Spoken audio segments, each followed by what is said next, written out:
Halo guys, ada kabar menghebohkan nih.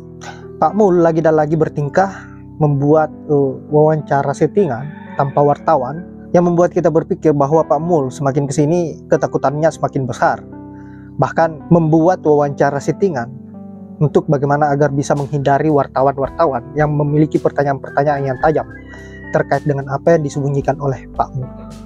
Untuk itu tanpa berlama-lama, langsung saja kita simak bagaimana tanggapan para netizen dan juga Bang Rocky Gerung. No. Astagfirullah. Pak Mul.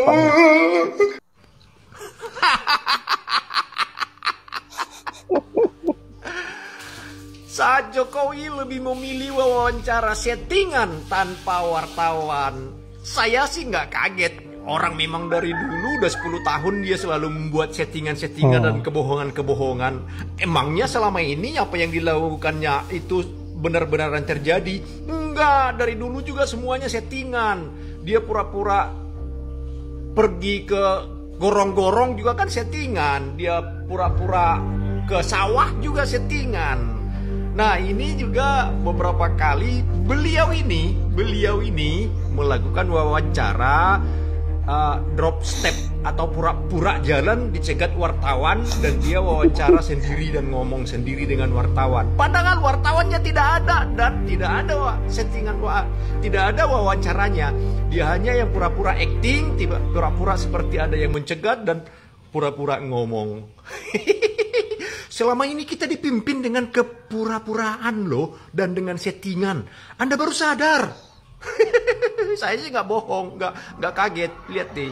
Mulyono alias Jokowi membuat wawancara settingan. Jadi baru-baru ini tepat di tanggal 21 Agustus dan 27 Agustus Jokowi kemudian memberikan pendapatnya, yaitu yang pertama mengenai undang-undang pilkada yang diputuskan oleh MK. Yang kedua, dia kemudian mendesak DPR untuk segera mengesahkan undang-undang perampasan aset. Namun hal yang mencurigakan di sini, kalau kita teliti, kalau kita lihat dengan baik, maka kita akan menemukan ini adalah settingan dari Jokowi. Ya jelas settingan, karena di situ tidak ada mic atau mikrofon dari stasiun televisi. Hal ini menunjukkan kepada kita bahwasannya iya, itu adalah propaganda, itu adalah wawancara yang settingan yang dibuat oleh pihak istana dan Jokowi sendiri. Sekarang Jokowi sudah takut nih diwawancarai. Pak, ya kalau ingin supaya semua masyarakat tahu ya, kemudian undang wartawan, jangan kemudian buat settingan seperti ini, Pak.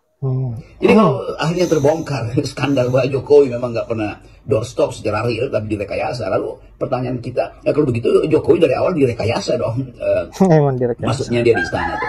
Dan memang dia direkayasa karena kapasitasnya tidak cukup untuk hadir secara mandiri, hadir secara otentik, tumbuh di dalam diskurs dengan publik kan itu menunjukkan betapa watak seseorang itu memang dari awal sudah menunjukkan kapasitasnya. Jokowi di luar negeri juga nggak mungkin doorstop, apalagi karena mungkin keterbatasan alat komunikasi. Tetapi kalau cuma soal bahasa ada penerjemah.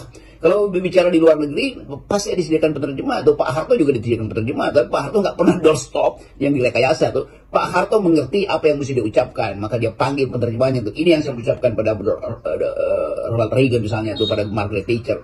Jadi ada semacam kekuatan batin atau kekuatan jiwa untuk mengatakan saya Presiden Republik Indonesia, saya nggak ada masalah dengan publik internasional, yang penting saya ucapkan ini poin Indonesia. Orang nggak lihat itu pada Jokowi, apalagi terbuka sekarang bahwa Jokowi memang nggak pernah berani doorstop.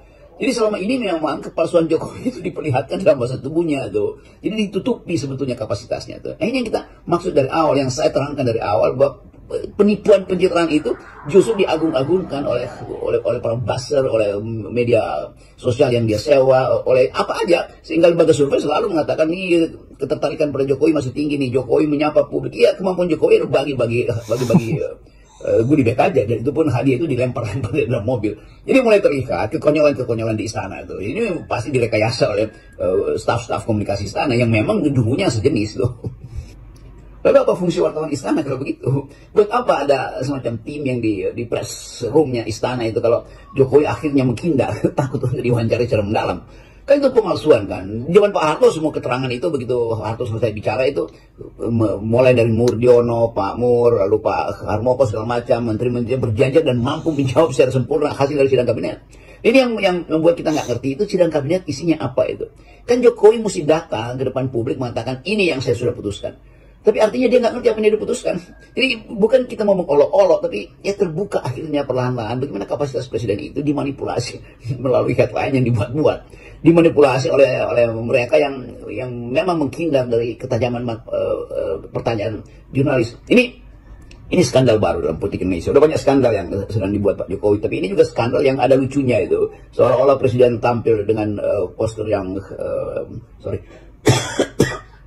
yang punya kapasitas, tapi setelah terbuka candidnya, ya ada aja bocoran dari istana yang untuk memperlihatkan bahwa sebetulnya ditipu-tipu sebetulnya. Jadi tipu-tipu itu akhirnya dibocorkan satu persatu dari kalangan istana sendiri itu. Nah ini soal yang jadi bahan publik presiden ingin ada boneka di dalam pilkada atau pemilihan gubernur, ternyata dia sendiri adalah boneka yang dibonekakan oleh ketidakmampuan dia sendiri kan. Sebetulnya itu aja. Kita tidak ingin punya pemimpin yang berbohong bahkan direncanakan bohongnya tuh. Nah itu sebetulnya bukan lagi sindiran, tetapi ya uraian yang mesti kita duga dengan kuat atau sudah kita duga dengan kuat. Tinggal pembuktiannya mulai dicicil, mulai terbukti. Kalau saya bilang Jokowi penuh dengan hoax dulu, saya bilang pembuat hoax terbaik adalah Presiden Jokowi itu karena dia punya semua peralatan untuk berbohong. Nah, sekarang terbukti lagi bahwa dia berbohong sebetulnya. Dia nggak mampu untuk menatap mata jurnalis, padahal fungsi jurnalis adalah mengorek keterangan dengan cara yang tidak boleh dibatasi. Nah sekarang dia takut itu, maka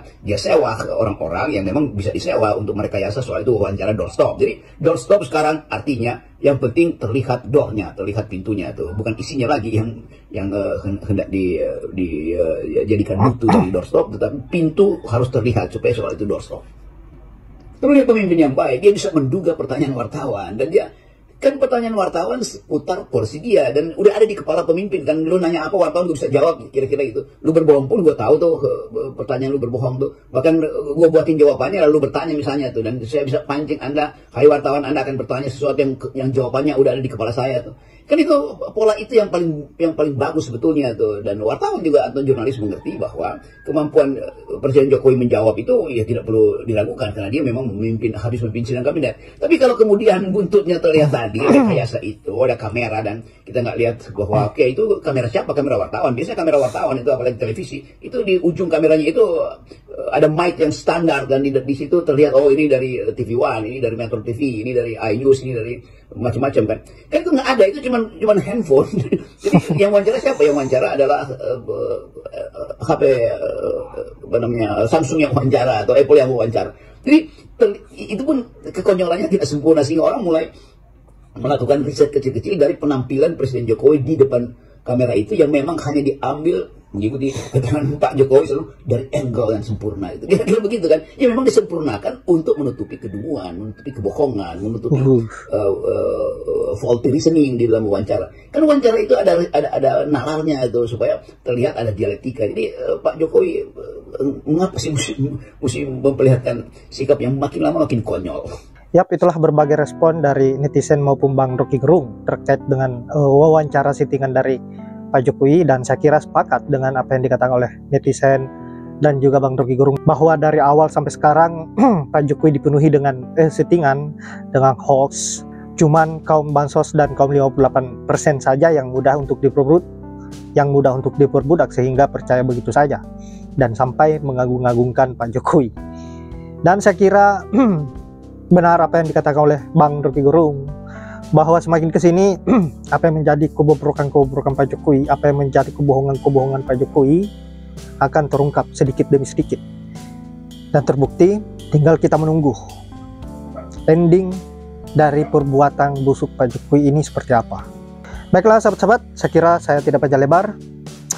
Terima kasih sudah menyempatkan diri untuk menonton dan semoga ada manfaat dari video yang saya akhiri dengan ucapan wallahul muwaffiq ila aqwamit thoriq. Assalamualaikum warahmatullahi wabarakatuh.